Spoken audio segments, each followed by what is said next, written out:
ನಮಸ್ತೆ ಸರ್. ನಮಸ್ತೆ ಸರ್. ಈಗ ನಮ್ಮ ಬಾರಾಮತಿ ಫೀಡ್ ನೀವು ಯೂಸ್ ಮಾಡ್ತಾ ಇದ್ದೀರಾ, ಹ್ಞೂ ಏನು ಹೆಂಗಿದೆ ರಿಸಲ್ಟ್ ಎಲ್ಲ? ರಿಸಲ್ಟ್ ಎಲ್ಲ ಚೆನ್ನಾಗಿದೆ ಸರ್. ಚೆನ್ನಾಗಿದೆಯಾ? ಹ್ಞೂ ಚೆನ್ನಾಗಿದೆ ಅಂದರೆ ಯಾವ ಥರ?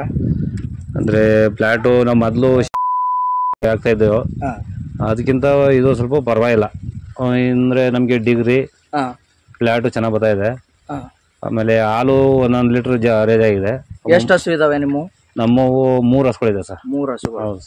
3 ಹಸುಗಳಿಂದ ಎಷ್ಟು ರೈಸ್ ಆಗಿದೆ ಒಂದಿನಕ್ಕೆ? ನಾವು ಒಂದು 15 ಲೀಟ್ರ್ ಆಗ್ತಾ ಇದ್ದೋ, ಇವಾಗ ಎಲ್ಲ ಹಸುಗಳಿಂದ 1 ಲೀಟ್ರ್ ಜಾಸ್ತಿ ಆಗಿ ಒಂದು 17-18 ಲೀಟ್ರ್ ಹಾಲು ಆಗ್ತಾ ಇದ್ದೀವಿ ಒನ್ ಟೈಮ್ಗೆನಾ? ಒನ್ ಟೈಮ್ಗೆ ಸರ್.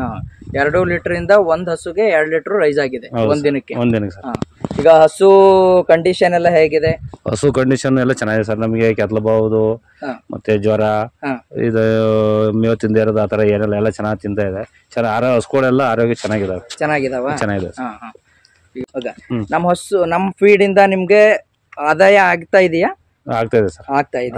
ಈಗ ನಮ್ಮ ಫೀಡ್ ನ ಬೇರೆಯವ್ರಿಗೆ ನೀವು ಯಾರಿಗಾದ್ರೂ ರೆಫರ್ ಮಾಡಿದ್ದೀರಾ? ಮಾಡ್ತಾ ಇದೆ ಸರ್. ನಮಗೆ ಗೊತ್ತಿರೋರಿಗೆ ಎಲ್ಲರಿಗೂ ಮಾಡ್ತಾ ಇದೀವಿ. ಅವ್ರು ಏನ್ ಹೇಳ್ತಾ ಇದಾರೆ? ಅವರು ತಗೋತೀವಿ ಅಂತ ಹೇಳ್ತಾ ಇದಾರೆ. ನಮ್ಗೆ ಗೊತ್ತಿರೋರಿಗೆ ಎಲ್ಲರಿಗೂ ಹೇಳ್ತಾ ಇದೀರಾ?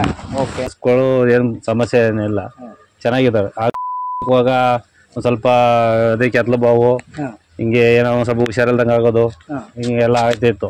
ಇವಾಗ ಇದು ಹಾಕಿದ್ಮೇಲೆ, ಭಾನುಮತಿ ಹಾಕಿದ್ಮೇಲೆ ಏನ್ ಸಮಸ್ಯೆ ಇಲ್ಲ. ಹಸುಗಳ ಆರೋಗ್ಯ ಚೆನ್ನಾಗಿದ್ದಾವೆ. ಈಗ ರೇಟ್ ಎಲ್ಲ ಇದೆ ನಮ್ದು? ರೇಟ್ ಅದೇ ಇದೆ. ಈಗ ಒಬ್ರೊಬ್ರು ರೈತರು ಹೇಳ್ತಾರೆ ಹೆಚ್ಚಿಗೆ ಆದ್ರೆ ಈಗ ಬೇರೆದ್ ಕೊಟ್ರೆ ಹಸು ತಿನ್ನಲ್ಲ, ಹಾಲು ಜಾಸ್ತಿ ಬಂದ್ರೆ ಕೆಚ್ಚಲು ಬಾವು ಅದು ಆಗ್ತವೆ, ಹಸು ವೀಕ್ ಆಗ್ತವೆ ಅಂತ ಹೇಳ್ತಾರೆ. ಇಲ್ಲ ಸರ್, ಆತರ ಏನಿಲ್ಲ ಸರ್. ಎಲ್ಲ ಚೆನ್ನಾಗಿದೆ, ಆರೋಗ್ಯನೂ ಚೆನ್ನಾಗಿದೆ. ಹಸುಗಳದು ಹಾಲು ರೇಜ್ ಆಗಿದೆ. ಮತ್ತೆ ನಮ್ಗೆ ಫ್ಲ್ಯಾಟು ಡಿಗ್ರಿ ಎಲ್ಲ ಚೆನ್ನಾಗಿ ಬರ್ತಾ ಇದೆ. ಓಕೆ. ಹೌದು ಸರ್. ಆದಾಯ ಅಂತ ಆಗ್ತಾ ಇದೆ. ಆಯ್ತಾ ಇದೆ ಸರ್. Okay okay.